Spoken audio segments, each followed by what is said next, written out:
We visit a lot of hospitals. It's very sad. You really don't know what to do, but you're like, how's it going? And the guy goes, how's it going? I was shot. And I'm like, whoa, I get it. Just something to say, bro. You know, it's like, I'm not going to be able to patch me out of this one. Where you been and where you going? This is Ari's travel show, yeah. We're gonna talk about travel today. It's You Be Trippin, yeah. Welcome to the podcast. The name is You Be Trippin. You Be Trippin. Yeah. Okay. It's about trips. I like it. And as we know, that's part of the job. Yeah. Travel. It's the only podcast made with recycled plastic on every episode. I hear you. Well, let's just jump right into it. I see you got the map up here. Uh-huh. And I'd say one of my You Be Trippins that I've tripped would be the Gulf of Aden. That's right. I was on a tanker when the Houthis sent a drone at us. God bless the United States Navy. Dude, I met some SEALs. Navy randomly. SEALs? Yeah, in Yes. San Diego. And I was like, what's that Yemen thing all about? They're like, oh, it's this. I'm like, what? Did you know? It goes, oh, we've been. And then they all shut up. They're like, hey, quiet. Yeah, they can't tell you. And I was like, what? They were drunk too. So it was like they were about to tell me some dark secrets. Well, I'll say one thing. Okay. You know, I've traveled probably, I like to think I'm pretty well traveled, but I would say you take it to the next level. You've traveled way more than me. And we have a mutual friend who's a great comic, Tom Rhodes, who back in the day was the ultimate traveler. This guy was going to Vietnam. He lived in Amsterdam. He's been all through Europe. I mean, like, this guy loved to travel. He was really like the Marco Polo of comedy. And I felt like he was the original traveling comic. You know? Tom Rhodes is my dream guest for this. Really? Yeah. Tom would have, you'd need, honestly. I mean, he's coming in for sure at some point, but like, I saw him once at Moon Tower, like Moon Tower 1 or 2 or something like that, and he met some other old timer, and I didn't know his whole deal, and he's like, Tom, where you living now? And he just goes, in these shoes, man. Wow, that's cool. It was the coolest answer. That is cool. He is cool. He's cool. He is very cool. And, you know, I liked how, you know, I don't consider myself a good traveler. I mean, you know, I go to an exotic place. Yeah. Is everything all right? Yeah, okay, good. It's a lot of movement here. So I go to an exotic place and I'm like, okay, where do I get a coffee? Do they sell cigarettes here? You know, I'm like very like I'm whatchamacallit, the ugly American, you know? That's how Louis always said that Joe List was. Oh, really? He was a Paris. He goes, where can I get a chicken parm? Yeah. He just really needs that. Because when you ask me, you go like, think of like some places that you like. I would say the ultimates, like the two top were Brazil and Japan, and I did that for the Insomniac show. We would go over and shoot the late night stuff, and you know, Brazil of course is a party. Like we were there during Carnival, so that really overtakes the town. Everything else is shut. You know, like, you know, it's all about Carnival. Either the people are in it or they're there to see it. So it was that kind of thing. And it is beautiful there, you know. And since we did an hour show instead of a half hour, we also did day stuff, which I'm not sure. I think it kind of broke the magic of it. But still, like, it was cool to be, like, on a beautiful beach, you know, and, like, seeing all that kind of stuff happen. So. Yeah, the cool thing about Insomniac was always, like, doing my spot, finish, and then let's get going until about the sun comes up.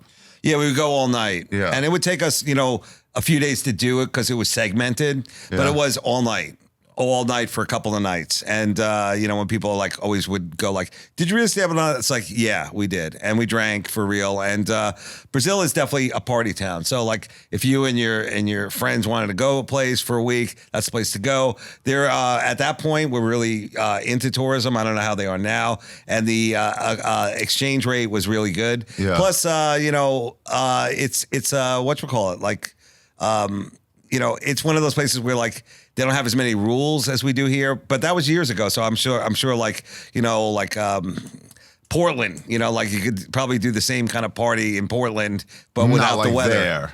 Really, you know what I'm saying? I mean, it's you know, it seems like anything went there. People was it like crimey and shit? What was it crimey? Yeah, there was like the areas where like they told us to stay away, but we kind of were on the fringes of that. Yeah, up in the hills and stuff like that, and you would hear gunfire at favelas. night. Yeah, the favelas. You would hear that kind of going on at night. So to me, I was like, whoa, that's kind of, you know, that's kind of cool in a way, but like, you know, there's like this is a whole other experience. but they were really cool and they were open to like, wasn't as like much red tape to shoot and all that kind of stuff. So cool. in terms of doing stand up for the locals, I'm not sure how that would go because we did stand up before we went there. And then that was kind of like a trip. In Japan, I did stand up in Japan, so, or at least I think we did. Yeah. I'm not sure. Well, let's. Well, what do you want to talk about? Brazil? Let's do Brazil. Okay. Yeah. So have you been there for Carnival? I went, not for Carnival. I went once with Rogan for like 2 days on a UFC ticket. We didn't even do a show.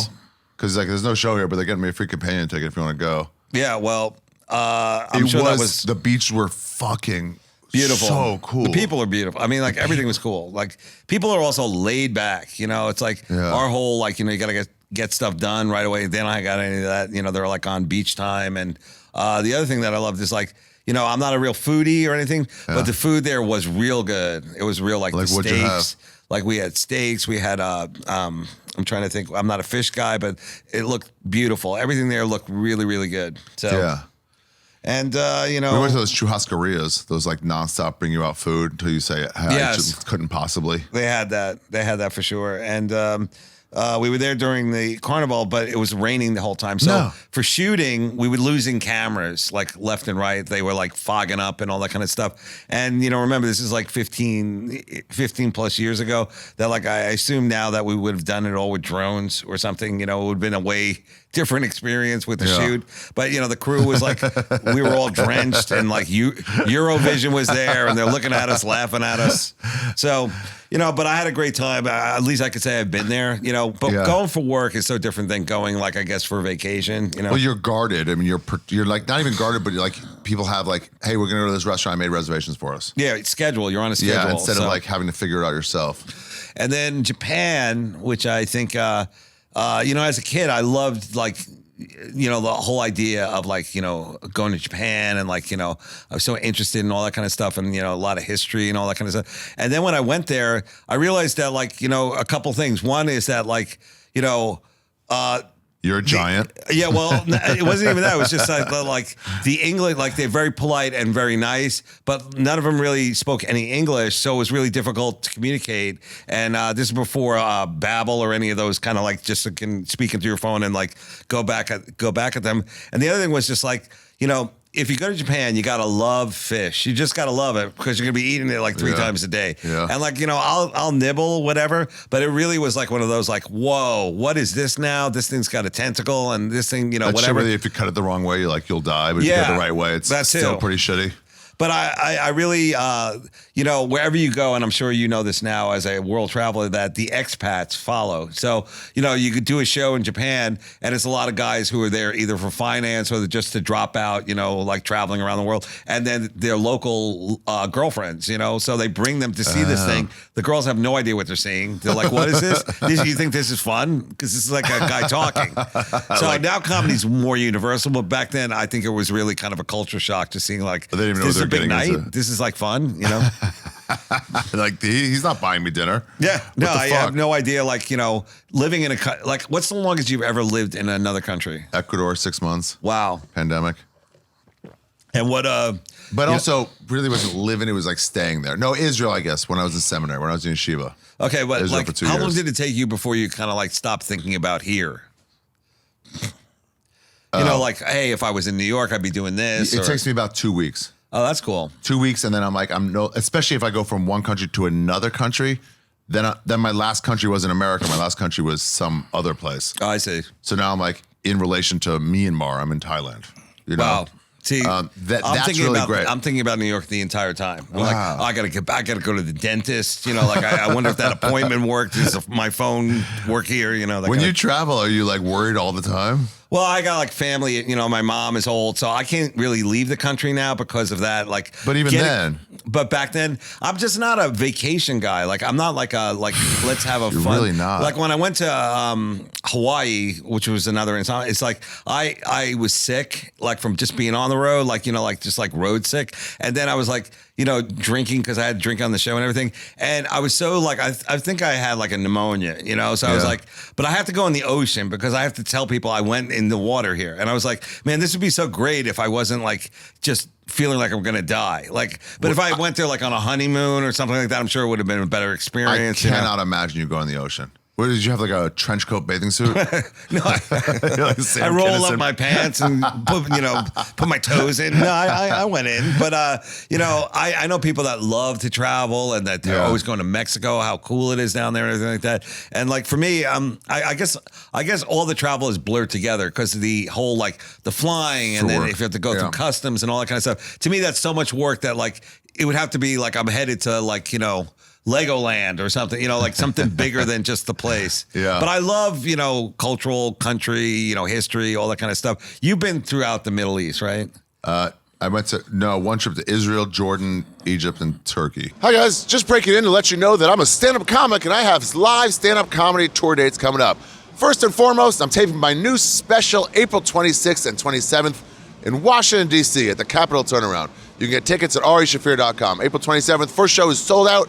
Second show is almost sold out, and we added a show April 26th, so hurry up and get tickets at arishaffir.com. I'm also going to be, we added a show in Halifax. Let me just run through everything I got.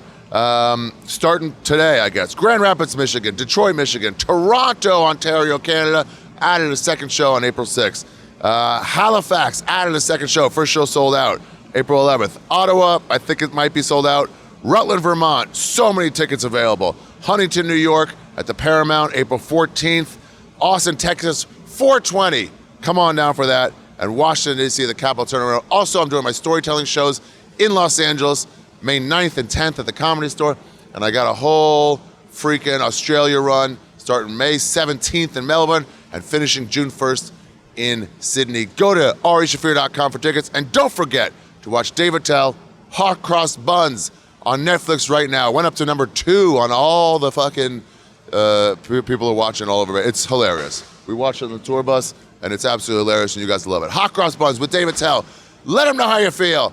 I'm Ari Shaffir. Let's get back to the episode. Go see my special in Washington. Yeah, see, I did the USO stuff. So I did like Iraq, Afghanistan, Kuwait, Abu Dhabi. Okay. That's what we'll talk about. The Middle East? USO stuff. Okay, cool. Middle East, because your experience there was more like bases. Yeah. But that's cool. So that's not a lot of, so when like Yoshi said he went to Kabul to hang out, but he went when America, the people working for the government, not in the government. But he went to downtown Kabul. Yeah. Is that what he did?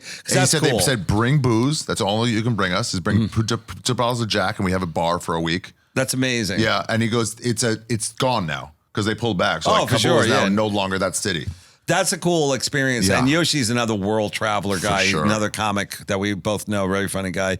But when I was doing the USO, because they had the base there and there was a NATO mission. So there was like people from Australia and Italy, all these different armies from around the world. It was like the Hobbit. It was like all these different armies going on there. So they would have on the base, they would have like a pizza place and a coffee place. And that was, for the troops. And then off base, which you only saw through convoy or from helicopter, there was like a scene. And could you go into it? This one guy came up to us on the base. I don't even know how he got on the base, but he was an American expat who was living in Afghanistan with his girlfriend. And I was like, what? You're living like on the other side of the wire? And he's like, what? It's not what you think. You know how that kind of think of like, it's not dangerous. Like he was like really East New York. Yeah. He's like, it's not that bad. Yeah. And he's like, we're starting our own improv company. That's like when I got nervous. I was like, don't do that to these people. For real? Yes. I go, don't do that to these people. Please they don't. have so much to live for. Why ruin their chances I was like, you know what? You hit the nail on the head. What will bring this together? Improv. Yeah. Third world city. But yeah, that was what definitely were the troops a trip. like as audiences?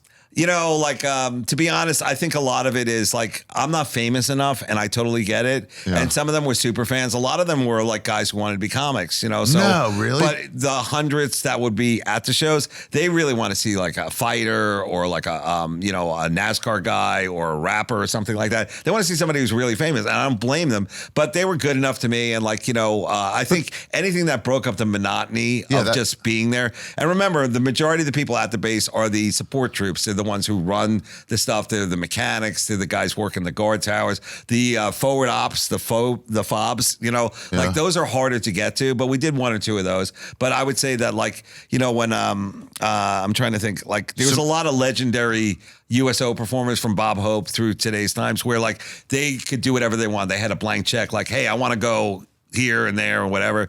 But it's really a tour where they bring on multiple acts or whatever. And then, the guy who took us out, he also was doing his own business. So like for a day he would disappear to Pakistan to like work a deal with them. And like, then he'd join us at another gig. Did they give you rules of what you can talk about? There was some of that, but I think at the end of the day, like there were definitely jokes that like, please don't do that. Or like, it's not appropriate. But, what do you mean, really? For these fucking 19-year-old pieces of shit? Well, but in a good way, pieces of shit. I mean, yeah. But no, I'm saying like it was not coming from the troops. It was coming from the they're afraid of like insulting people or customs. But I don't do that, and I'm not political. There was like I remember a couple of comics would go over there and go like try and talk politics with them. I'm like, dude, you can't do that. They're on a mission. Like it's like they're not political. Shit in American politics, like I'm here. But in terms of like the local food, I can't tell you like how the falafel was, or like we weren't allowed to do that. Wow. But I did get to see something which, and to this day always makes me a little emotional. Is like I saw them back in the day where like the girls were allowed to go to school, and that no longer is the case. So that's very sad. Nobody really talks about that. Yeah, when the girls were allowed to go to school, and they would show the troops, like kind of escorting them to school every day. Because we were there? Or yeah, they weren't allowed to go. Wow. So, Interesting. and then, now it's back to kind of Taliban style. So, it's very sad. It's really sad. Did you talk to them? You like to talk to people after shows. You talk to the troops and stuff about like most of the USO is where you kind of like you go to the chow hall and you sit down with them and you talk to them, and anybody who wants pictures, and you do all that kind of stuff. So it's kind of like they get to talk to somebody from home, but. These are today's troops. It's not like Band of Brothers where like they're writing letters. It's like they go online and they're dealing, Exactly. You're not like gone anymore. You have your fucking internet time. They game a lot. They're like they're doing the games, and they're doing it. But it's still like a drag. I mean, like it really is like, the monotony and then the terror of that kind of gig. So I always, like I never served, so I felt like this was the chance to give back. But there's other bases like all through Africa, there's bases that they have some in Germany too, right? They have some in Germany. Germany like, is like we're not at war, but like you can still entertain the troops. Oh yeah, no, Germany's always the midpoint when you do USO because that's where all their flights go in and out of usually. So you fly from the States to Germany, and then from there you will connect to like the Middle East, or if you're going to go, now that there's all these NATO countries like in Norway and Finland and stuff like that, I wonder if they'll do USO tours through there because the troops will be going all over that place. I guess it's just to entertain wherever they are. Yeah, exactly. And then there's also like in Germany and Europe, there's also the families of the troops, because they have like housing for them. So they kind of, like when you ever meet somebody that's like, I grew up in Germany, my dad was in the army or something like that. That's those people. So they will come to the show just because they're like, this is American stuff and we're kind of disconnected, But that was, Germany's beautiful and like, pretty much, it's that totally you can get off the base. Yeah. Well, that not only that, but it's just like it's kind of better than here, So you're like walking around, keep your car unlocked, My brother lost his job. He got downsized. I think in Germany. Oh, really? And they give you 80% of your salary for 2 years. Wow. And I was like, you going to find another job? He goes, maybe you didn't hear what I said. That's great. Yeah, that is awesome. Yeah. But there's so many places I wish, like, Turkey is another big road to Spain. They have a big naval base. Do you ever say no to any of these places? Oh, well, I had to. I couldn't do them. I couldn't do them like the last couple of years only because of family issues. But yeah, I still would like to be a part of it, But I think it's really about the next generation of comics. There's so many big names now that they really would get off on. But weren't there? Yeah, there were. I've always wanted to go, and I couldn't get my fucking Jews to let me off for a week to go do it. There were a lot of no-names guys though too. Like Simone always went. Oh yeah, for sure. Like the majority of the people doing these USOs around the world are bands. Like they're kind of garage bands or cover bands and like comics, magician, like all that kind of entertainment. Because they do pay you, but I never took the money. Like you can donate it back into the USO. Yeah. What? So, well, it's service. I thought it was just government money. Yeah, it is, but it's still. The fuck you're not taking it? It's not from the government. It's actually it's a charity funded kind of thing. So, but you get the government transport and everything. Anyway, they do very well. They treat everybody really well, and the troops are there. Like they're there to honestly, it's like every experience was unique. Today's episode of You Be Trippin podcast is brought to you by Mando. Guys, Mando is a full body deodorant that helps you stay fresh, smelling fresh all day long. Sir, can I ask you a question? let's take it to the streets to find out what people think. Hey, in a clinical study, people who shower alone and then use Mando have a body odor of what after 12 hours? Are we using the metric system or the... Answer the question! Sorry, 2? No! 0! Is 0 good? Yes, you don't want to smell! So you have no body odor. Yeah, if you use Mando. All right. Well, I'm going to buy some Mando. No, wait, I'm not done yet! Okay, sorry. I'm on the way to an important business meeting. by This the is... way. This is Okay, fucking important. okay. And then, thanks. And then people who shower alone and don't use Mando have a smell in their score of what after 12 hours? 1? Bro, Hey, look, man. I don't know about Mando, but I'd love to learn. it's 8, dude. It's 8. It's a lot smellier. Oh, so those people smell like crap. Yeah, they smell like fucking shit. Oh, but if you use Mando, you don't smell at all. That's what I'm trying to say. Holy shit! Yeah. Whoa! I know. Whoa! Yeah, now you get what I'm doing here. So 8 without it, 0 with it. Yeah. After Okay, I'm gonna go home right now. That's all I'm trying to say. God. Well, guys, Mando Starter Pack is perfect for new customers. It comes with a solid stick deodorant, cream tube deodorant, 2 free products of your choice, like mini body wash and deodorant wipes, and free shipping. As a special offer for listeners, new customers get $5 off a Mando Starter Pack with code TRIPPIN at shopmando.com. That equates to over 40% off your starter pack when you visit shopmando.com and use code TRIPPIN. Today's episode of You Be Trippin is brought to you by Shopify. Guys, let me tell you how this podcast started. In 2017, I had a mental breakdown, and I left to find myself. I went off the grid, and I went to Southeast Asia, to where I could find out who I was. Comedy Central was coming down on me, telling me I had to work more. Everybody's coming after me. And I was like, no, it's time for me to be me. And I went on a spiritual quest. And while I was in a field, I came across a mountaintop where I saw a yogi at the top. And I said I could ask him a question. And as I got up that mountain, it began raining. And all these newts, all these beautiful, brightly colored orange newts came coming to the surface. They wriggled around. And birds would come down and peck at them and eat them. And I thought, there's something happening here. There's something happening here for money. Yeah, I thought, how can I turn this into e-commerce? And that's where Shopify stepped in. They said, Ari, we can't exactly overcome the FDA regulations that are pretty clear. You can't just import live newts from Southeast Asia and sell them to America, but we can help you set up your online store. Shopify is the global commerce platform that helps you sell at every stage of your business. And I was beating these birds. These birds were eating these newts, and I was beating them down. And I said, there's money in this. And I made a mental note, call Shopify, get on there, get to Shopify and help you set up. They're at every stage, from your launch your online shop stage to the first real life store stage, all the way to the do we just hit $1 million stage that I'm coming with those newts. Yeah, and eventually I did the wrong thing and I started selling dead newts because they were cheaper. They were cheaper than buying live newts. And I would blame the customer. I'd say, hey, listen, the newt was dead when you got it. It was alive when I sent it. How am I supposed to know? And I wouldn't punch holes in the things. And they said, well, you didn't punch holes in the jar. The newt's not going to survive with no air. And I said, you didn't say to punch holes. That's on you. Anyway, none of this has to do anything with Shopify. What Shopify did was help me set up the online platform, and they did it quite well. And I've been sued quite a lot.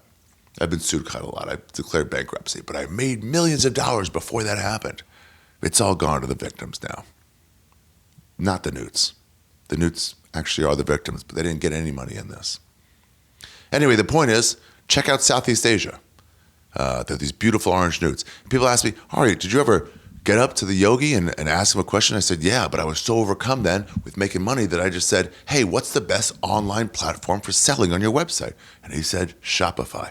And guys, right now, Shopify has a little trial period for you to save. If you sign up for a $1 per month trial period at shopify.com/trippin, that's all lowercase. Go to shopify.com/trippin right now to grow your business no matter what stage. $1 per month. That's wild. Go to shopify.com/trippin. I'll see you where the newts grow. But I love that you like go on the road. Like you're able to like, for me, especially in the beginning of comedy, I couldn't take a day off. And now 37 years in, I can take a day off now. But it's still like after 2 or 3 days, if I'm not on stage after 2 days, I'm like, I better get back out there. Would you find if you went to one of those places and you didn't have a show that night, would you go like, are there any shows around here I can get on? I would. Because I have nothing else to do. Right. I really like that's what I do. Yeah. And it was really like I used to ask that with Tom a lot too. I'm like, so where do you work out? What do you do? And he's like, there's like they do this weird show every other Thursday. And I'm like, oh man, like I don't know, like I would need like more stage time. But I think by now, especially in Amsterdam, you've been there. Amsterdam's got a good scene. Yeah, I was just there. They've got a good scene. Well, then you should thank Tom for that because he was probably one of the founders of that scene. Amsterdam might have the best comedy scene in Europe. Yeah, take me through it because I've only done England, Ireland, and I guess Germany with the USO, and then Amsterdam. Amsterdam's a great scene. Like the local shows, like the non-headliner shows, are packed. Really? Yeah, and they all speak English there. But when I was there, they would just applaud. They didn't laugh. They're learning. Okay. I had to scold my audience in Sweden. Right. After every joke, they'd applause. And then like 20 minutes in, I was like, guys, what are you doing? Wow. And I was like, don't applaud, like laugh or don't laugh. And then the next joke, literally the next joke, they started and then they all stopped and was like, guys, you're overthinking it. Yeah. If it moves you to laugh, laugh. I just think it's not their. Yeah. They see you as a Copenhagen's performer, really good. and that's what they do with a performer. What about Louis Katz, another really funny guy, great especially on traveler, YouTube. We work a lot of shows. He's been to Eastern Europe more than I can. He's been to Turkey a bunch too. He's been to Brazil a lot too. I think he speaks a little Portuguese. He speaks Portuguese. Jesus. But like I know he's done like a lot of these East European countries. So wait, hold on. I think I'm one of the best. Can I say I think I'm one of the best guests you've ever had on the show? Let's talk about the special real quick. Not talk about it, but it's on Netflix right now. What's it called? Hot Cross Buns. Hot Cross Buns. And for those of you, my fan base, which I don't know, you've never really worked with me on the road, but I have a really good crowd. And like I say it on every show because they deserve the props. They're good. They get the jokes. They don't really have any kind of like. When he says they deserve the props, don't misunderstand what he's saying. No. The proppers is what he means. Yeah, like they deserve all the attention they can get because they're really good, not just for me, but for all the guys that bring out. Yeah. All the, they have multiple people that they follow. It's not like just one, like, I just like this person. They know a lot about comedy and they still pick to come see me. So I appreciate it. I would say you might want to cover your ears for this because I know how you get. But like Dave is probably the best comic in New York, which means the world. So like if you guys ever want to go see a special, this is the one to see. Hot Cross Buns on Netflix right now. I like how you made me regional. I like that. I'm a New York guy. I say it, but then it's like this is the best. It's like saying you're a good jazz musician in New York. Yeah, but how am I compared to the best guy in Kyrgyzstan? Do you ever like meet comics from these like nothing town places? How like that was another like in comedy, like you do it a long time and you realize things are like even though it's not a real job and it's not, but you realize just like the impact like that it has around the world and just how there were guys starting to come in. It used to be England, right? You remember this like Jimmy Carr, I know him really well. And like these English people, and then it was like the Irish guys, of course. Now it's everywhere. It's people from everywhere. It's everywhere. Yeah, they all do because of the internet. They all see American comics, especially with Translate on the fucking YouTube. Yeah. So they're just in. And that's another thing as a guy who's a very, I'm not really a digital guy, like the impact it has on them. And then when they come here, it's pretty amazing. I mean, talk about like there's guys who have like legitimate careers in other countries. There's at least 2 or 3 of them that like, I'm really big in Brazil or I'm really big in France. Yeah. And they kind of give it up to come to New York to be like a regular like us, like showcase comic. I'm making $50, which I guess in their country they could buy a house or something. Well, like Rafi Bastos, where I'm like, dude, you just came here for $40. Yeah, right. Aren't you a star there? Yeah, so it's like they kind of like are really sacrificing a lot to come to the New York comedy scene. But this is the proving grounds. I guess so. This is like if you want to be that, be that. And the crowds also are more international too. Here. A lot of people get off a plane, they go to the Comedy Cellar. They see them there with their rolling bag. So, I personally haven't done enough overseas comedy to kind of judge it, but I would say that like guys tour internationally. I don't think it'll ever be as big as music. Like I think music is international, but comedy seems to be kind of edging its way up. You can get out there. It's a lot less money. Yeah, I do it because it's fun, but it's a lot less money. You're better off going to Kansas City. Do you think that you had wished like Well, when do you think, like, you've always been a traveler though, right? Nah, probably 10, 12 years ago, I really got going. Yeah, 15 and maybe. I remember when you told me you're going to Ecuador, and I called you a coward for running from the pandemic. But I was like, that is really There's cool. nothing going like, on here. I know, but I was like, that's really cool because I wouldn't do that. You know, Yeah. like I just wouldn't do it. Like I would be like, yeah, it I could have just- been I any just- country, and I would yeah. be like, I just can't be. I was away looking that down the long. barrel of what I saw Soder do once at the airport to go to Phoenix. Like, turn around, the shows are all canceled because of the COVID. I'm like, I don't want to do that for fucking who knows how long. Right. Let me wait this out somewhere. Well, you know, Sarajevo, I heard, was like the place For in what? Serbia. Like during the pandemic, it's like there's like these world party cities. You know about them, like in Lebanon, like Beirut. Beirut Tripoli is used a to big be one. like the city. Yeah, France and all that kind of stuff, and also Serbia, Sarajevo. There's a couple of these like world party, you know, cities that like I was like, yeah, you should just go to Serbia, or something like that. You Yeah, know? have fun. It was a blast. Were there ever fights and shit on these army bases?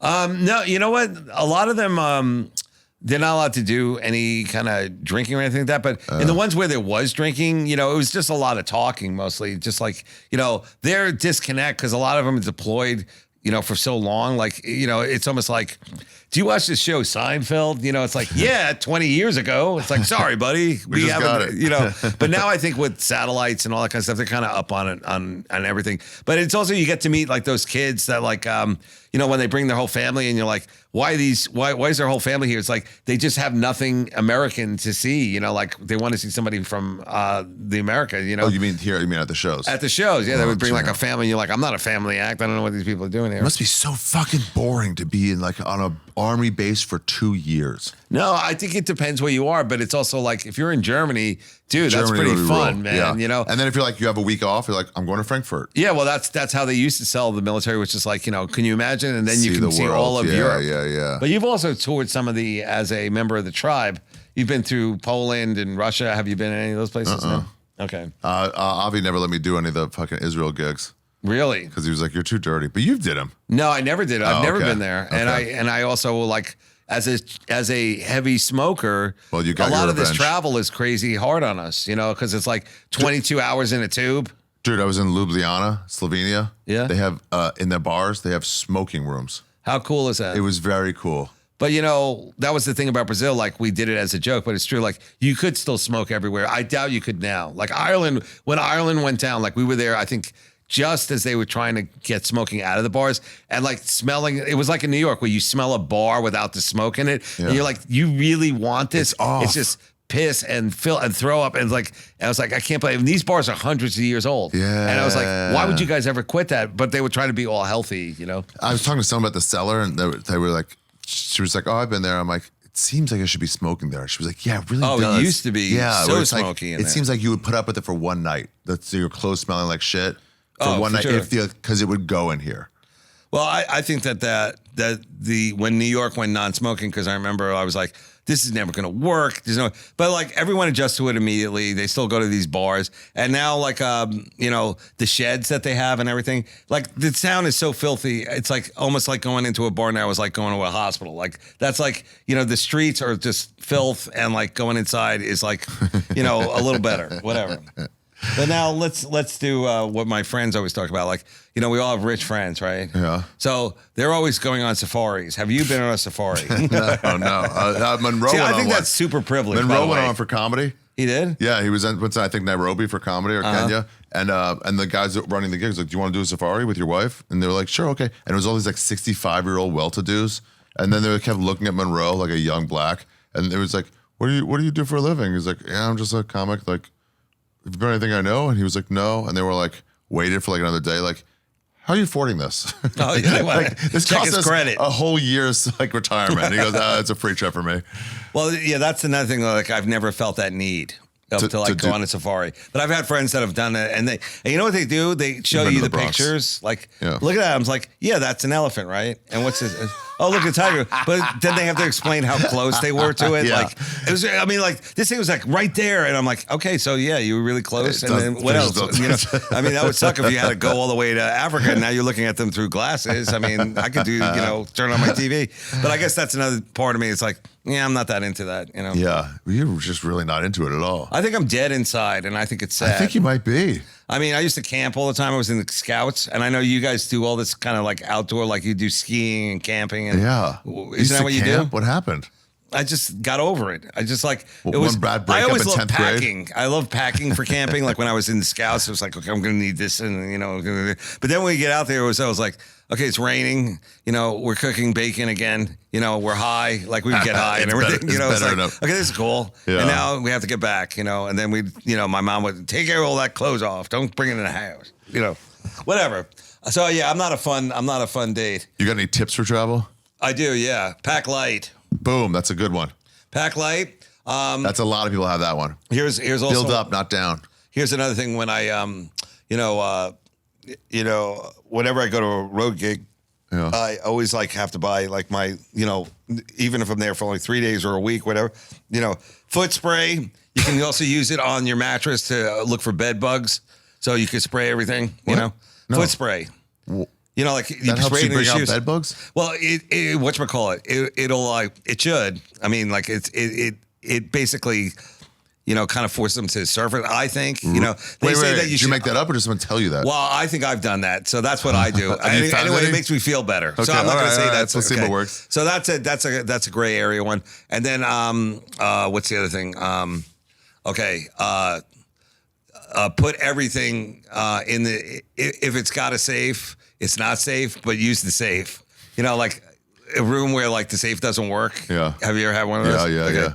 So and then you're that's like, wait, is this a problem? And you're yeah. like, nah. Oh, before you unpack, make sure the air conditioning and the shower works because you might have to change rooms. Oh yeah, it does That's a suck. good- that's a That good does tip. suck. Because you're like, have you used the room? And you want to be like, no, it's in the same condition. No, but you've already laid out all Right. your things and whatnot. Yeah. So I would say that those are pretty good ones. And Yeah. there's no late night food anywhere. So That's get a so sandwich it's not during your the day, problem. put it in Yeah. your little refrigerator. Do you go? Oh, that's a good one. So when you go to these places, the USO shit or whatever, you're on an army base. You are a late night guy.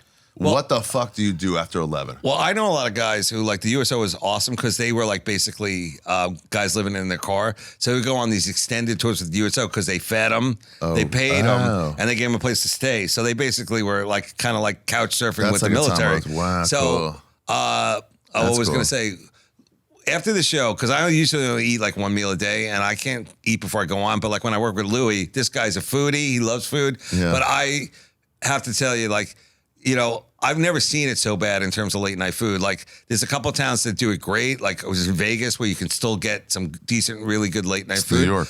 But and by the way, if you go to Vegas, there is a awesome late night Chinese place, Ping Pong Pang. I wish I was making it Ian It sounds Fidance, like you're another making it funny up. guy. Sounds He like you're says, making it up. There's a great late night Chinese food, and it was awesome, man. It was like 2 a.m. So We're eating sounds there. like a joke. I know, right? There's no way that's not. I was like, that's did not made Don up. Rickles name this place Ping Pong Pong? But it was great. So anyway, I would say that the late night food thing is really kind of the saddest of like So what do you the do? postman. What do you do when you're in Uzbekistan or wherever the fuck you went? Those kind of places you're on military time. do So, they- they have like meals during the day because they have multiple shifts of guys. So they'll like walk you through a cafeteria and they have like sandwiches. You can just grab one of those. But like do you pay for shit or do you just get? No, it's you're on like it's on under the it's the base. You're the base. It's the military. It's part of the experience. So you don't have to you don't have like The troops aren't going out of pocket. That's part of them being in the military. Yeah. Yeah, I mean, I figured it's like dining hall where you get a certain amount of food to use for the month. No, it's nothing like that. It's you could go in there but it's not open all the time. It's not like on an aircraft carrier they have like shifts of guys that go in to eat because there's have guys thousands of getting people on off there. work at midnight. No, And they it's have like we have multiple to- shifts, like right. 3 shifts a night, 3 shifts a day, whatever that is, 8 Yeah. on, 16 off.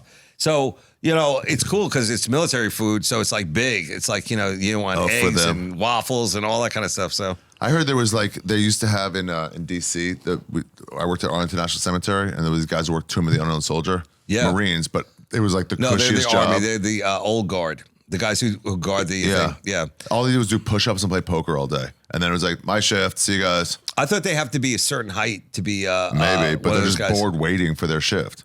It's So they're like- just like, let's fuck off.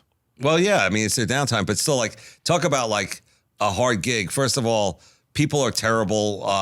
They don't give the respect when they go see the Tomb of the Unknown Soldier, Yeah. and then these guys have to stand like that in the sun or in the cold Or in the rain. They Yeah. have to be there, and like it's like those palace guards where people try and screw with them. Yeah. I think it's really inappropriate to do that. But when I would do in DC where like that's like a lot of military stuff going on there. We went to the Pentagon one time. We also went to the medical stuff there because that's like What do you mean? not John Hopkins. No. It's the Walter Reed. Walter Reed, yeah. And like that is like from Civil War times, Damn. And just seeing the like guys coming out of the rehab. We visit a lot of hospitals. It's very sad, and like that's part of it as well. Where you're supposed to go in and like some of the troops. I remember going in one time, and the guy had no idea who I was, and he was in rehabilitation, and like you're just trying to be like you really don't know what to do, but you're like, how's it going? And the guy goes, how's it going? I was shot. And I'm like, whoa, I get it. It's just Dude, something to say, bro. It's just something to say. I get it. It's like, I'm not going to be able to patch me out of this one. Then I immediately go and like, yeah, but it's a cool scar, I bet. And, blah, blah, blah. They're like, can you leave? Remember that episode of Seinfeld when he's like bombing in front of the cancer kids? And he's like, I'm coming back tomorrow hard. He's like, has some prepared material. He goes, I'm not going to bomb again. There is some of that. It's like, is this appropriate? Like, you sure we should be doing this? Do you ever do those shows for like 2 people? Well, I remember doing a show for like 20 people, and it was like these guys did not want us in there. They were ordered to watch us, and they were all big Navy guys that were like, they worked the base and cutter. And these guys, I felt so bad for them because the CO guy was like, you will go in and you will listen to these people. They came here to do some kind of show. And I was like, dude, we don't have to do the show. And they looked so angry, like we took up their free time. Could have been doing sit-ups. It's like, and then afterwards, you will shake hands with these people. Were they all proper? Or were they like laid back dudes? Did they have they were. Everyone was super cool, and you get to see I got tons of jokes out of it. Like I remember one time there was a one of the dogs, like the security dog Persian, and he was in Afghanistan, and they're like, he's not allowed to leave the base right now. He did something wrong. I go, what did he do? He goes, he mounted a goat. And I go, oh, that's like an incident, like an international incident. And he's like, he's the badass of the dogs. So he can't come out of the wire right now. We're kind of like keeping him in here. And it was just like, how they always say like war brides. It would be cool like he brings her home and at the airport, the dog's really I love you.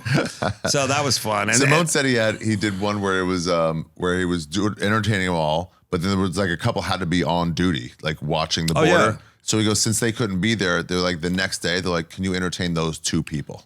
Oh yeah, we had the thing where it's like there's some guys who weren't at the show, they were on the guard, they were on the wire. So would you mind going out there and looking? And then you realize how terrifying their job is because you're in the middle of the night, trying to make as much noise as possible so they don't shoot you.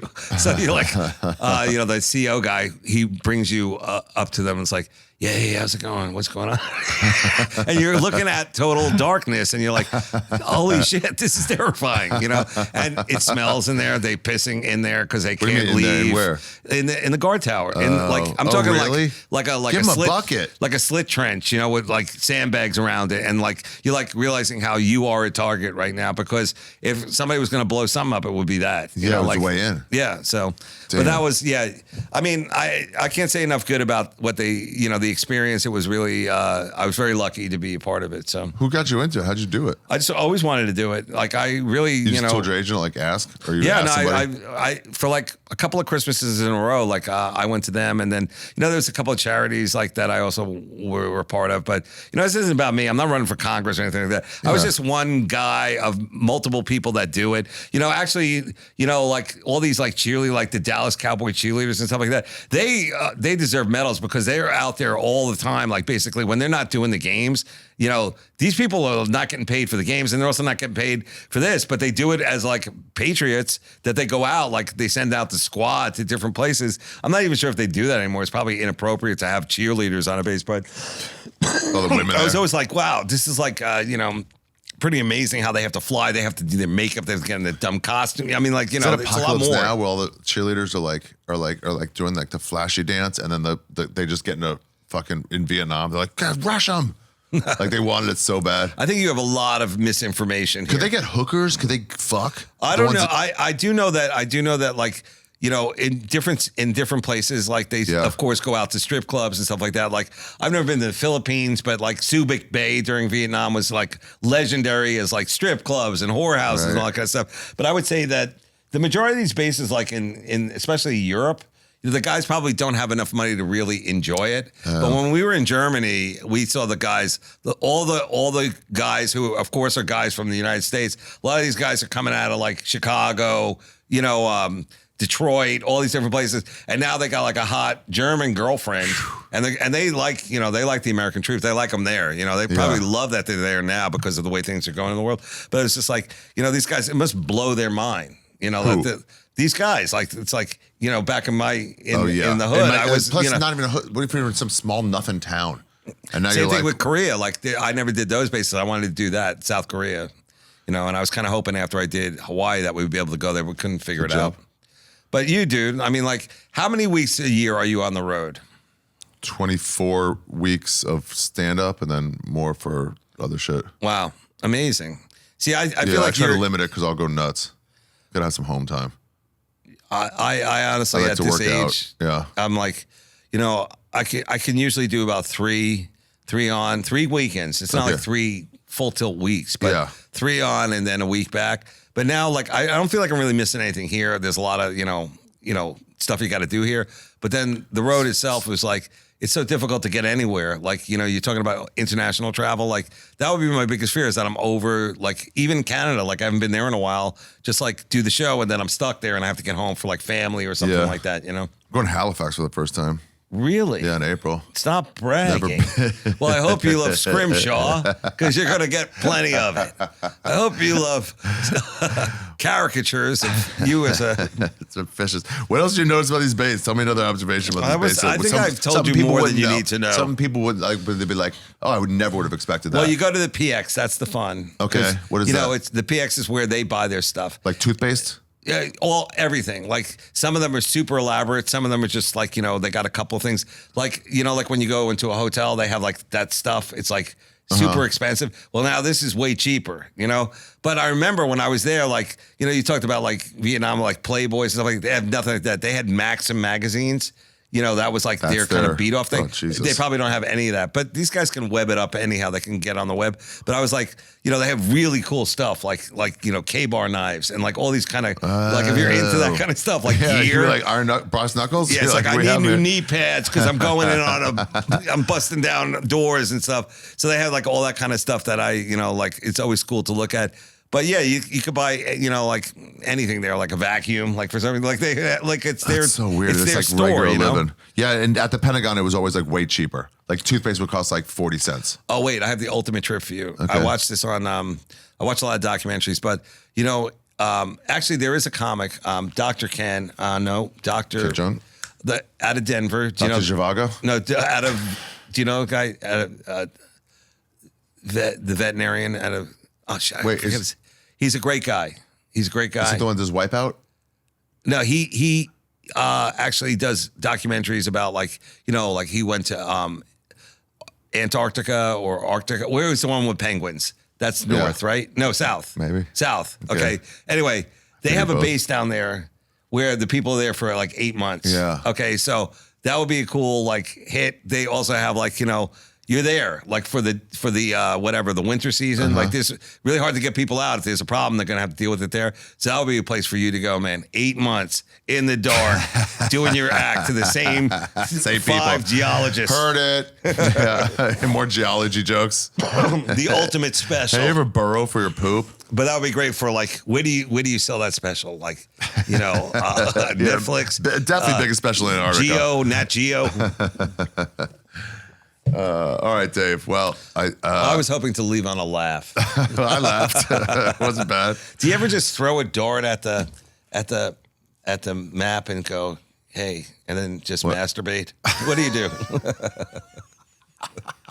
I want to do when I do Patreon. I want to do one of them where I go like, I'm gonna throw a dart at the board and then just go. Really? Well, go to Iceland. I've heard that's great too. It rules. It is? Yeah. It's awesome. Rules. And that's not a bad flight, right? No, it's cheap, and also you can get free layover. If you're going to like Denmark, you have to go kind of go open and down. So if you have a layover in Iceland, WOW Airlines and Iceland Air goes, you can make your layover go 5 days for free. Really? My brother's a pilot, so he's hit all these kind of cool places, you know. Where does he fly to? Epstein Island? No, he's a real pilot. That's a real pilot. He's what we call it. You imagine going to the military training as a pilot to fly for fucking Jeffrey Epstein. Well, I guess who's trained. I guess the whole idea is like if the flight is because that can't. I'm looking at it now. That can't be more than 4 hours, right? 5 hours. You go up like this, and the world comes under you, and then you go back down. So it like. Wow. I don't know why you don't just go straight across, but that's how you're supposed to do it. Yeah. Yeah, I think it's the from New flat York. I earther think it's would like do under that. 5. Or Is maybe it, 4. this isn't a love letter to flat earthing, is it? There's my laugh. All right. The special is called Hot Cross Buns on Netflix. Dave. Thank you. You don't have like some kind of like safe travels and blah, blah, blah, blah. You know No, what I wanted to have a good sign off. I'm looking for like sign offs. Yeah. You got anything? Got any ideas? Like you don't want to sayonara. We didn't go to fucking Japan. Yeah. No, you can't. That'll start something. But Yeah. I can't think of anything. What's what's Buckle up. Maybe. That's no, the beginning. What did the USO say? Didn't they used to go blow chocks when you were out of there? There you go. Sierra Bravo. Thank you for your service. So anyway, thanks for having me, buddy. You're welcome. And I'm on the road all the time, so go check me out, davidtell.com. I hope to see you guys live at a show. And this guy, super funny. And, Your problem is you honestly, defer to everybody. No, You're always I trying to really promote everybody think else. that I always love when you're on the same show with me down in the New York clubs because I'm like, okay, this guy, he's definitely going to be trying something. It's worth watching. I want to see what he's up to. It is fun when you go, how were they? And I'll be like, good or bad. Or sometimes I'm like, oh, they're good. I was bad. And you're like, okay, good to know. Yeah, sometimes it is the comic, and that's me. I went in hard. I went in with like straight gang jokes to start. Probably not the best You idea. really, you hit him with full guns, as they say. All right, buddy. All right, Thank Dave. you. Thank you, buddy. Well, that's the episode, everybody. Don't forget to go watch Hot Cross Buns on Netflix right now. It's Dave Attell's hilarious new special, 40 minutes only. And stay for the end because it gets it gets ridiculous. And also don't forget to go see me at the Capitol Turnaround in Washington, D.C. on April 26th. Or 27th, there's still tickets available. Halifax added a show, and all of Australia is on sale now, and Ontario, Toronto for April 6th. The second show is still on sale. And that's the episode, you guys. If you liked it, as always, leave a comment on YouTube, send it around. Let people know what you feel about this podcast. You can just subscribe to You Be Trippin Pod on YouTube, You Be Trippin Pod on socials. So subscribe to the Instagram page and listen everywhere at You Be Trippin.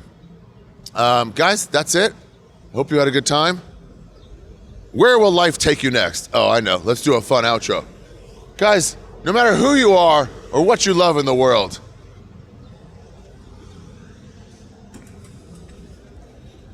don't ever stop tripping, everybody. You be tripping, I be tripping, we all be tripping. Until next week. Oh, next week we have Monroe Martin talking about Nairobi. It's going to be a great episode. He slept in the Sahara, woke up with the most beautiful sunsets in the world. You got to look at the YouTube for that one. For sure, subscribe and look at the YouTube for that one. Monroe Martin, next week. That was a great one. Oh, I mean, I want to go there so bad. I got to explore Africa. Anyway, where are you guys tripping to next? On You Be Trippin'. See you next week.